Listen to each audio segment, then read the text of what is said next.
This is Autoline Daily, the show dedicated to enthusiasts of the global automotive industry.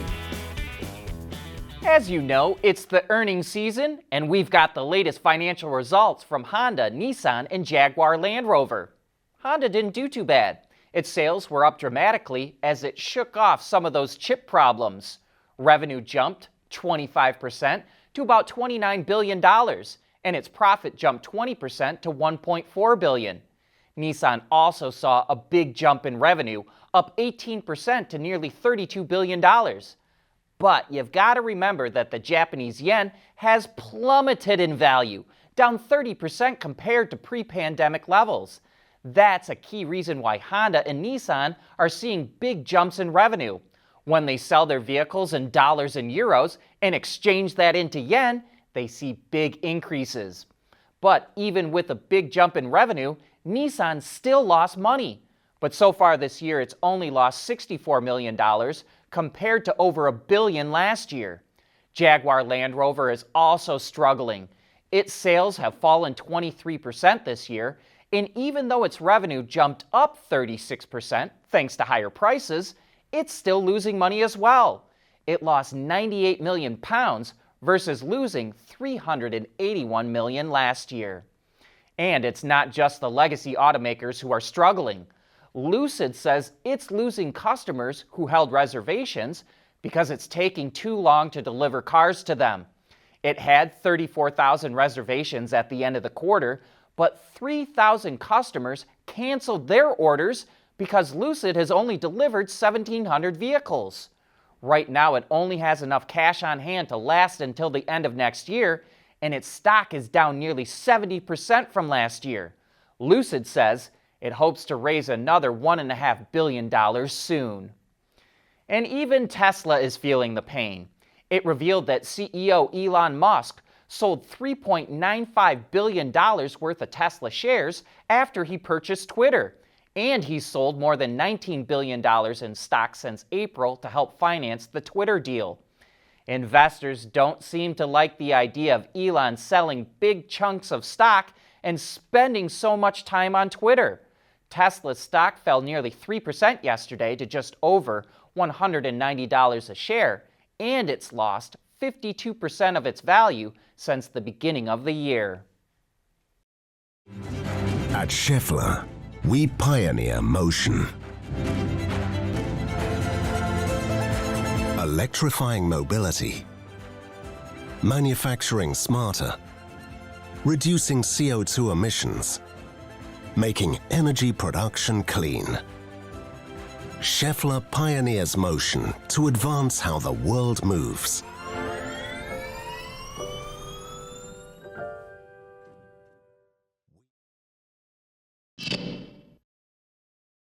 Say goodbye to the all-electric Audi e-tron. Nah, it's not going away. Audi is showing off the new updated version, which gets a new name. It's now called the Q8 e-tron. Still available as an SUV and Sportback model, this is the top electric utility vehicle in its lineup. The Q8 e-tron is slightly wider and lower than the outgoing model, and the styling has been refreshed front and rear. There's now 3 drivetrain variants, and all come with all-wheel drive. The base model generates up to 250 kilowatts or 335 horsepower and provides up to 505 kilometers or 313 miles of range on the WLTP cycle. It achieves that with a battery pack that has 95 kilowatt hours of total space, which is the same as the outgoing model. But thanks to a new battery management system, Audi increased usable space from 86 kilowatt hours to 89. It's also now offering a bigger battery that has 106 kilowatt hours of usable space and is featured on the more powerful versions of the Q8 e-tron. Those include a version with 300 kilowatts or 402 horsepower and up to 600 kilometers or 372 miles of range, as well as a tri-motor version with 600 kilowatts or nearly 500 horsepower and up to 513 kilometers or about 320 miles of range. The new Q8 e-tron goes on sale worldwide early next year, and it carries a starting price of 74,400 euros in Germany. Speaking of electric SUVs, there's a new EV startup in town, an Italian company called AEHRA that unveiled its first model. Right now, it's only calling it the SUV. It features a 3-meter long or nearly 10-foot wheelbase and has a fast-sloping roof and short overhangs, which give the vehicle an interesting silhouette. Maybe more interesting are the butterfly and gull-wing doors leading to a cabin that the company says, quote, effortlessly accommodates 4 NBA-sized players in complete comfort, end quote. AEHRA is aiming for the SUV to have 800 kilometers or nearly 500 miles of range, 550 to 600 kilowatts or 737 to 804 horsepower, do up to 265 kilometers an hour or about 165 miles per hour, and cost between $160,000 and $180,000. It also plans to introduce a sedan in February, and both vehicles are scheduled to go on sale in 2025. Porsche is going to have an interesting vehicle at the LA Auto Show, which opens up to the public on November 18th. It's an off-road version of the 911 sports car called the Dakar, which is named after the famous rally. The car has been undergoing tests in the mud, snow, and sand, and while there's not a lot of details to go on, Porsche hints at things like increased ground clearance, all-terrain tires, and a robust chassis that makes sure, quote, jumps were no problem for the 911 Dakar. And it sounds like customers might actually be able to buy it, with the company saying, quote, it will be the first two-door sports car to offer outstanding off-road capabilities. You know, it wasn't that long ago when Formula One wondered if racing in the US was even a good idea. But thanks to the success of the Drive to Survive series on Netflix, F1 is more popular than it's ever been. And now the US race schedule has been expanded to include 3 US cities, and F1 CEO Stefano Domenicali says that next year's Las Vegas Grand Prix will be the most expensive race for fans on its entire schedule. Seats in the grandstands started at $2,500 and hospitality packages started at $10,000. But after fans complained, F1 added a new 3-day admission pass that starts at only $500. We want to know what drives your testing. OTA, connected car, diagnostics, remote testing. Intrepid Control Systems is here to help you work from anywhere. Intrepid Control Systems, driven by your data.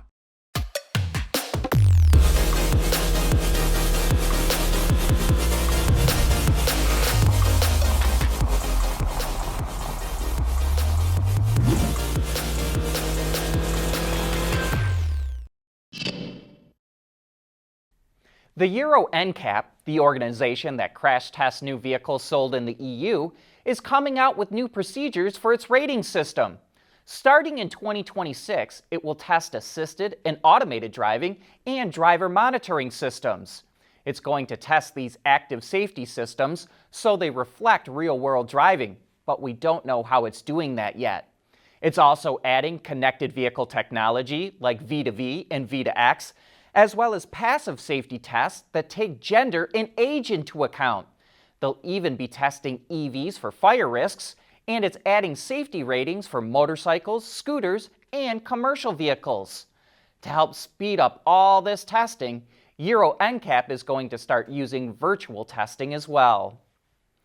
One of the biggest complaints that Tesla customers have is the long wait times to get their vehicles repaired.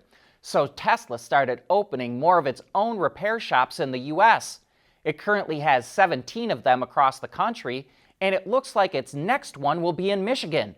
According to a report from Crain's Detroit Business, Tesla got approval to open a repair and maintenance facility in Southfield, a suburb of Detroit. It will be able to handle 60 to 80 customers a week. What if the suspension on vehicles acted like noise cancellation technology and smoothed out all the bumps on the road? That's what a company called ClearMotion developed. It uses a software-driven electro-hydraulic core that it calls ActiValve, and it says it can revolutionize the ways that vehicles ride and handle. Want to learn more? Then join us for Autoline After Hours tomorrow when Christian Steinman, the CEO of ClearMotion, joins John and Gary to talk about his impressively innovative suspension system. But that brings us to the end of today's show. Thanks for tuning in.